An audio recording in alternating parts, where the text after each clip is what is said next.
Well, welcome to our viewers in Nigeria and across the world. Lunchtime politics begins right this minute. I'm Kayode Okikiolu in Lagos. But first, the highlights. Vice President Professor Yemi Osinbajo presides over impromptu Federal Executive Council meeting dubbed Extraordinary FEC Meeting as President Buhari's stay in London enters third week.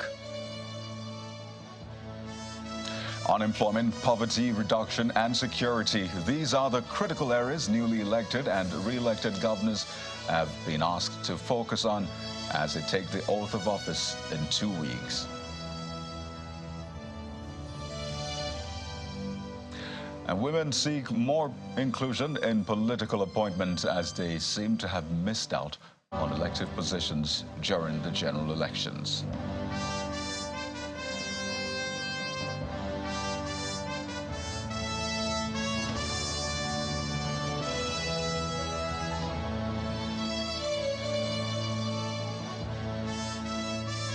We'll begin this afternoon with developing story just in. Nigerian singer and one of the sons of Afrobeat legend Fela Anikulapo Kuti, that's Seun Kuti, very early this morning turned himself in at the police headquarters, Ikeja, Lagos. According to a police source, Seun was accompanied by a lawyer and members of Kuti family. They were, however, redirected to the State Criminal Investigations Department, Panti Yaba, for discreet investigation. Speaking with Channels Television, the police PRO in the state, Benjamin Hundein, explained that the suspect is in custody and is undergoing investigation. He adds that the outcome of the investigation will determine the next step to take. The son of Afrobeat legend was filmed slapping a police officer days ago, a development which has generated mixed reaction. And the IGP then asked for his immediate arrest after that video went viral.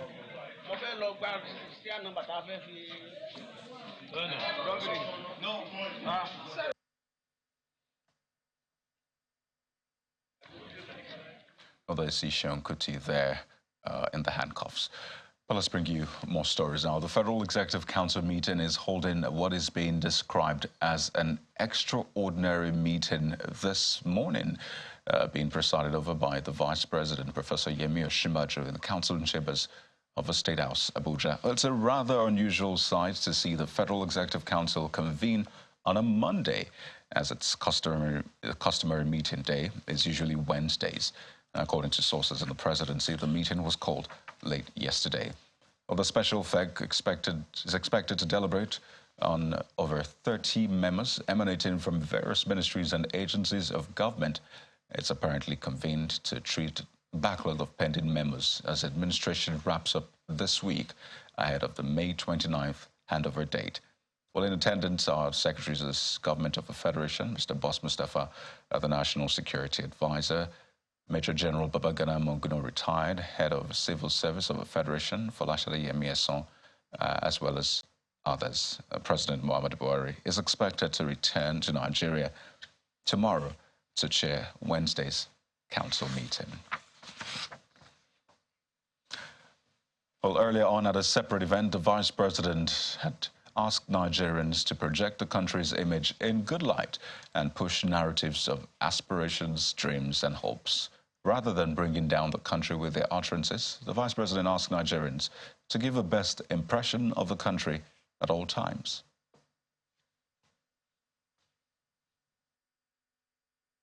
I have never found a place where, at a conference, where anyone is speaking ill of their country or running down their country.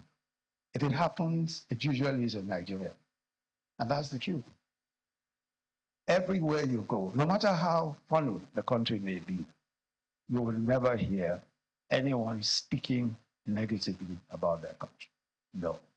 No matter how bad the country. Today we hear that, we know that in the US, so far, between January and now, there have been well over 150 mass shootings. Mass shooting. Well over 150. In schools, in malls, in car parks, in places of work. People are just shot at random by one person. Just comes and shoots people. Yet, you will never hear, well, certainly You wouldn't hear an American attend a conference and say, my country is unsafe, it's insecure, people are being shot every day. No, you won't hear it. Every country talks of their own country. Every people of every country talk of their country. When we get home, we can criticize ourselves. Oh yes, we can say whatever we like, but we must talk of our country. We belong to one side, and that side is the Nigerian side. And 2 weeks to the swearing-in of newly elected and re-elected governors, unemployment, poverty reduction and security have been listed as the most pressing issues for them to tackle. This is coming from someone who, of course, knows better. That's the governor of Sokoto State and chairman of the Nigeria Governors Forum, Mr. Aminu Tambuwal, during the forum's ongoing induction for the governors and governors-elects at the banquet hall of the State House. Well, present at the event are 18 newly elected governors and their counterparts who got re-elected for their second term in office. Governor Tambuwal urged his colleagues to brace up for the task ahead of them and appealed to them to work hard to grow a revenue generation base. Also at the event is the Chief of Staff to the President, Professor Ibrahim Gambari, Mrs. Ngozi Okonjo-Iweala, who's the DG of the World Trade Organization, and the United Nations Deputy Secretary General, Ms. Amina Mohammed, as well as other dignitaries. Well, let's talk about the legislature now. The zoning of principal offices of the 10th National Assembly by the APC has continued to generate reactions. So this time, it's the Forum of former National Assembly members from the South-South zone. And the group says, while it is happy that the office of the Senate President has been zoned to the region, it is faulting what it describes as the micro-zoning of the office of the Senate President to an individual. Well, the forum's chairman, Alims Agoda, told a press conference in Abuja that every senator from the region deserves a chance to contest for the position.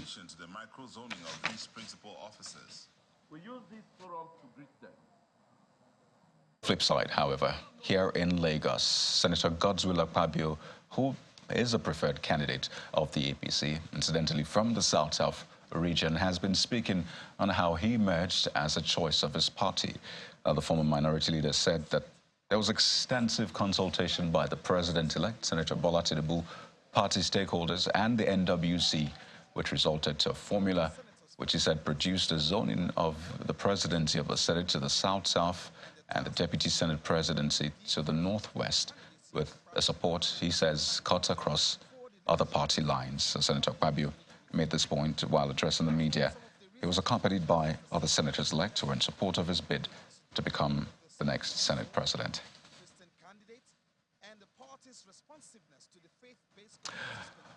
Okunle Lawal is the Executive Director of the Electoral College Nigeria. He joins us virtually on the program this afternoon to give some more insight into what we're seeing playing out. It's good to have you on the program, Mr. Lawal.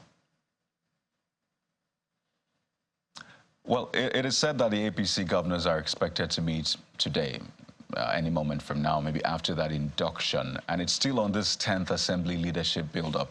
This weekend was quite busy, meetings upon meetings. And it centers around the party's decision to, the term now is microzone, these offices to individuals. I don't know, for you, is the party taking on too much role in this emergence?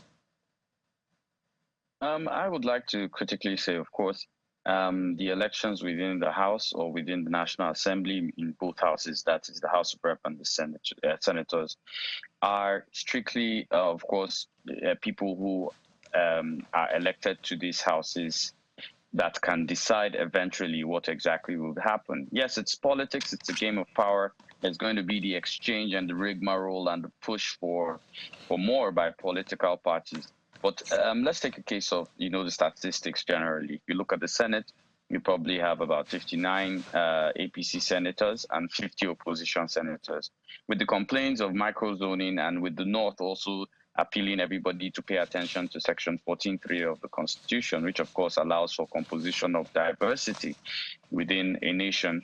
So you have within the Senate something that the incumbent party cannot attest to say it might even win, that it's beginning to choose what kind of person is going to lead it, whether it's going to be from the south or whatever. And case in context, to buttress my point, we'll be going back to what occurred in 2015 in the issue of Bukola Saraki having to partner with the opposition, which gave us a deputy Senate president from another party. So these negotiation tools will be happening as regards the Senate. Now, the House of Rep is a little bit more complicated. The House of Rep, for the first time ever, opposition seats are 182, and incumbent seats are about, I think, 175. Now, that gives a complex decision. So there will be, of course, the party will take a stand, but now it will be up to negotiation tools which will revolve around the positions of the chief whip, the minority and the majority leaders to see what exactly will go on. So nothing is written in stone yet. To be clear, how do you expect this, or how is this process meant to go? What we have seen so far is, well, the APC saying this is the way we believe it should go. And I mean, yes, the chairman did say maybe they didn't consult too much, but ironically, we're hearing Senator Akpabio saying there was indeed consultations as president-elect meeting with others. But how is this process meant to go ideally such that it can produce an outcome that is good, not just for the political party, but for governance in Nigeria?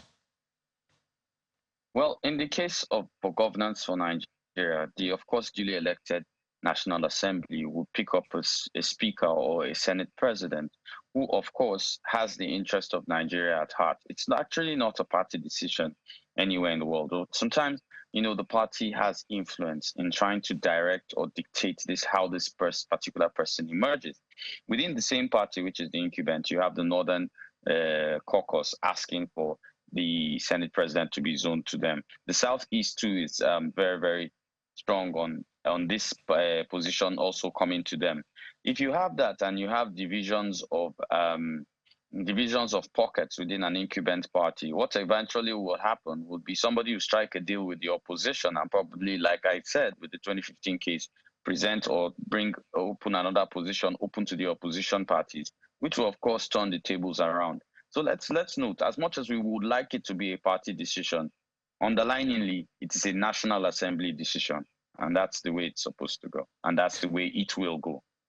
So what we're seeing now, as you've mentioned, with the maybe House of Reps particularly, is a more complex situation. We see more political parties represented at the House of Representatives from, the Labour Party, the NNPP, and the rest.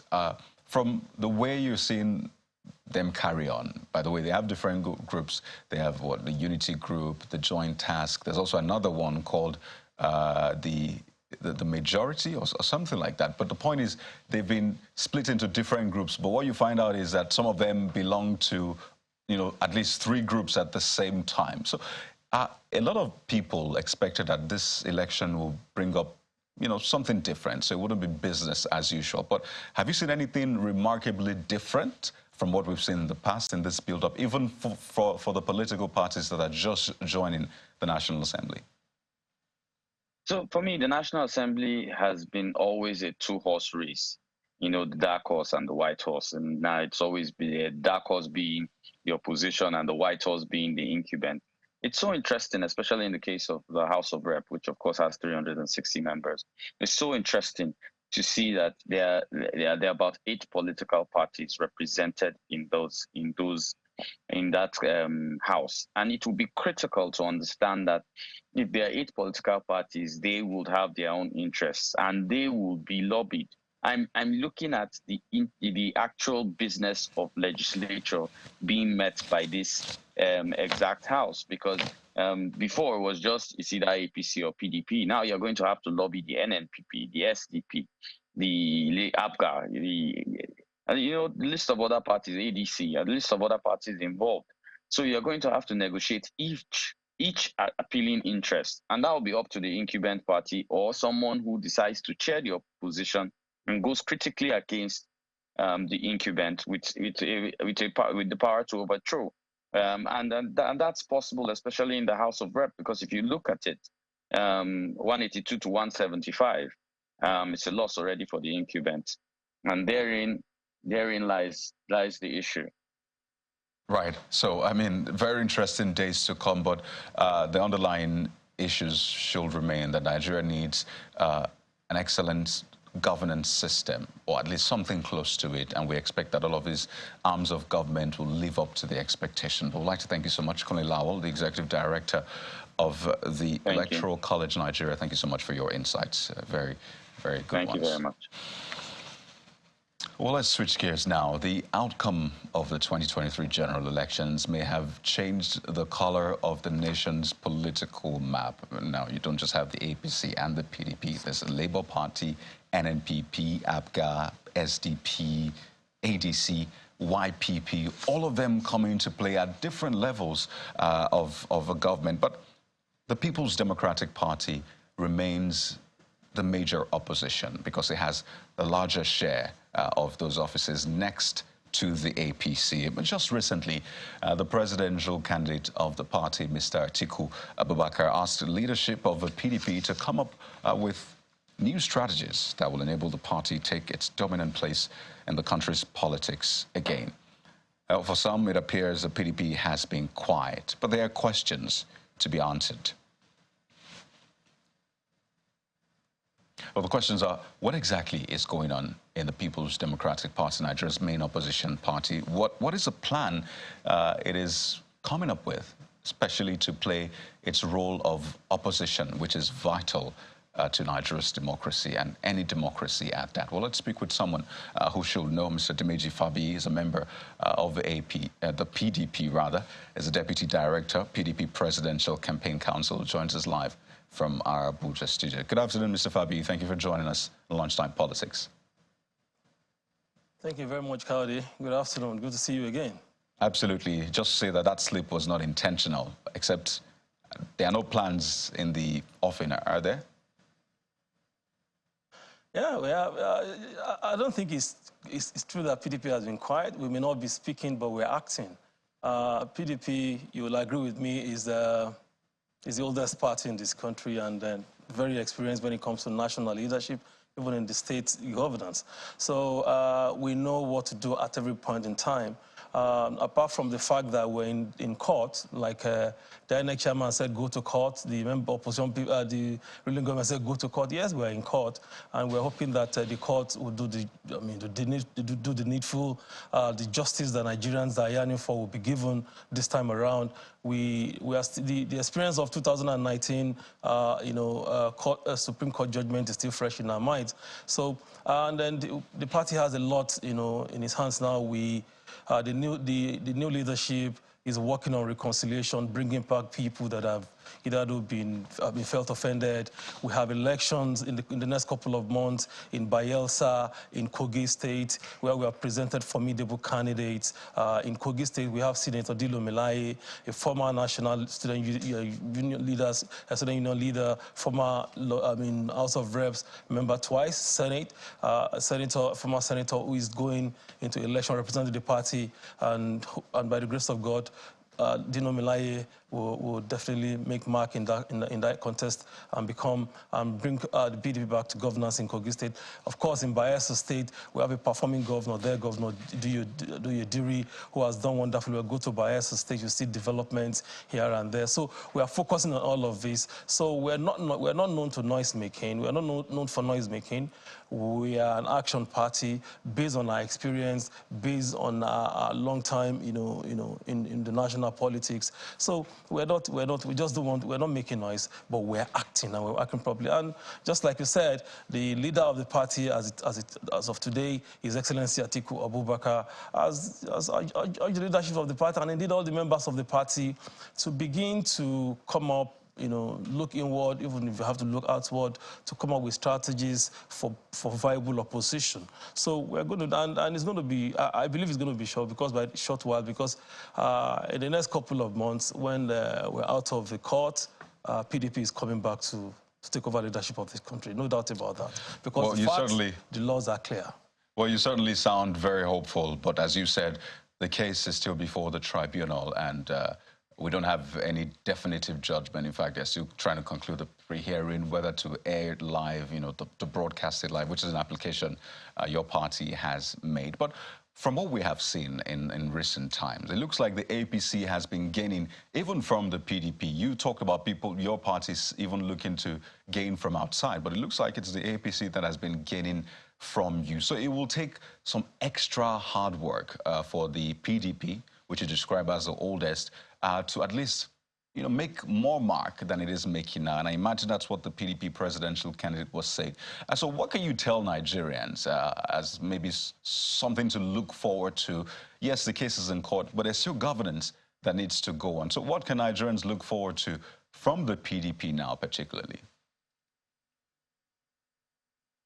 Well, from where we were now, a few days ago at the Transcorp Hilton, the chairman of Governors Forum, Governor Aminu Tambuwa, presented the newly elected governorship, governors of each of the states in the PDP won, and the re-elected governors, to the leadership of the party, and Atiku Abubakar, and there are a lot of conversation.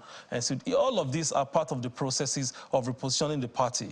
And if you were at that event, you would have been able to see that there was a gentleman from the private sector who actually came to talk about leadership, about governance, and about what are the expectations of Nigerians from the PDP, even from the opposition as of today.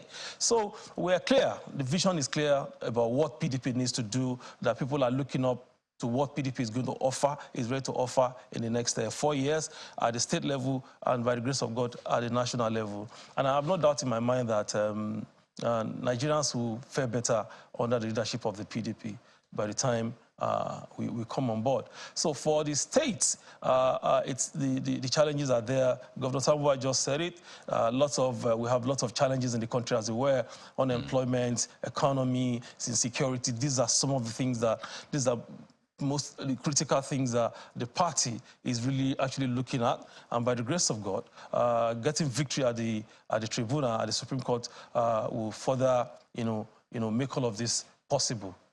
So there are very present issues, Mr. Fabi. There's the 10th Assembly, which is one of the major topics now being discussed. I'd like to imagine that it's also been discussed within the PDP. Another issue is the economy, subsidy removal or not, the $800 million loan request to the World Bank. This administration is winding down. An administration is coming on. So there are lots of issues that Nigerians usually would look to the opposition to speak to. Do you have alternative policy ideas? Do you have ways you think that these things should be done, which is part of the roles of an opposition in a democracy? So why does it look like the party is not speaking directly to those issues? Are you saying that it is either the court decides in your favor or nothing else?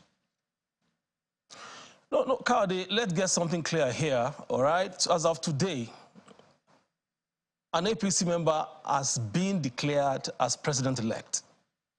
Whichever way it goes, they are meant to be talking to Nigerians, even more than the PDP. PDP has said a lot in the build-up to the elections. Atiku said a lot of things he needs to do. In fact, about subsidy, he told us about the gradual removal in phase by phase of subsidy removal. So it's for them to start telling Nigerians what they want to do. PDP is very clear on most of these issues. On what we need to do on the economy, we talked about it pre-election. We are still talking about it. On subsidy removal, our position is very clear about that. The candidate of our party, Atiku Abubakar, talked about it. He even took us back memory lane on how they started it when he was vice president. In phases, if the APC government is clear about what they want, they're supposed to be telling us what they want to do now. Now, there seems to be disparity between the outgoing government and what the incoming government wants to do about it. The incoming government has not been able to even tell us how they want to go about it. It's for them to tell Nigerians what they want to do as of today. But I tell you, PDP is very clear. Atiku is very clear about his position on all these critical issues, and now he wants to do. They can go back to what he said about how he's going to do it, how he's going to run it. He's very clear about it, and the party is in support of that. So for me, the APC should be doing the talking. The president-elect should be doing the talking about how they want to take us out of where the APC government are taking us back about 40 years ago, 40 years back, because that's what they have done. So it's for them to start telling us this is how they want to clear it. It's ridiculous enough that as at this moment, the people speaking for president-elect or president-elect himself has not been able to tell us how frontally they want to address most of these issues. The insecurity, the economy that has gone bad, the subsidy removal you talk about, these are fitting challenges that are really biting this country. So it is for them to start telling us. But beyond that, we are moving to a point where Nigerians are looking for hope, where they are looking for refuge, where they're looking for fortress, and they still see that in PDP. So the judiciary has a role to play, and this is my message to them. Heaven will not fall if they do justice. Whichever way it goes, they must make sure that their judgment is based on law, is based on fact. We don't want political judgment. We don't want judgment based on technicality. Let's wind down on this note then. What then will be the political future of Mr. Atiku Abubakar? I mean, there are questions as to what decisions he will make if maybe the court goes not in his favor, or the way your party seems. Is there still a political future for him? Kayode, thank you very much. Atiku Abubakar is a true Democrat, is a man that politics runs in his blood.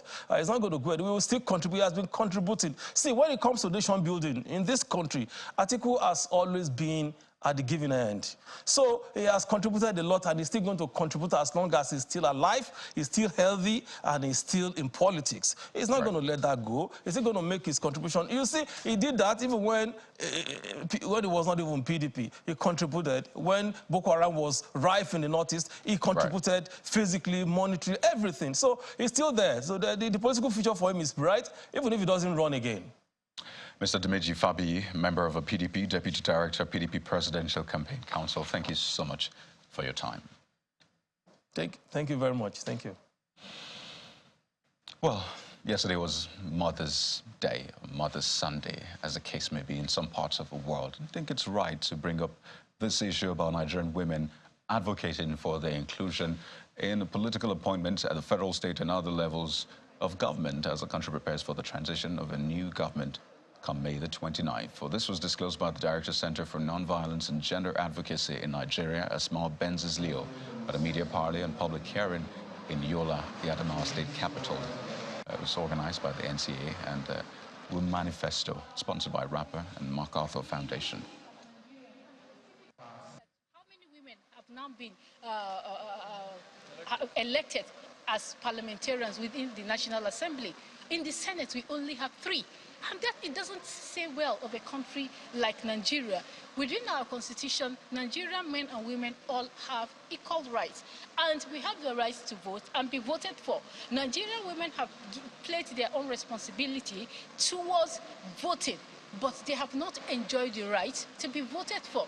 And that is why we are calling on the government. Since we've not been able to get many women into political offices through the elections, now that the government is going to be sworn in on the 29th of May, can the government take it as a matter of urgency, as a priority, to appoint at least 35% of women into appointive position as ministers, as commissioners at the state level, and even at the parliament? The National Assembly should also look at appointing them as either chairman of committees, as right now that there is even the issue of wanting or looking at who becomes the Speaker of the National Assembly. The House of Representatives. What makes us not have a woman as a speaker? What stops Nigerian women from becoming deputy speakers? What stops us from even getting the exalted position of a Senate president or a deputy Senate president? So these are very important and strategic time, and there's no better time for us to start this lobbying and advocacy than now. So there you have it. The women have spoken. Well, it's on that note we've come to the end of the program for today. Thank you so much for joining us. I'm Kayode Kikulu. Don't forget to catch up on all the biggest stories of the day on channelstv.com and across our social media platforms. I'm Kayode Kikulu. Goodbye.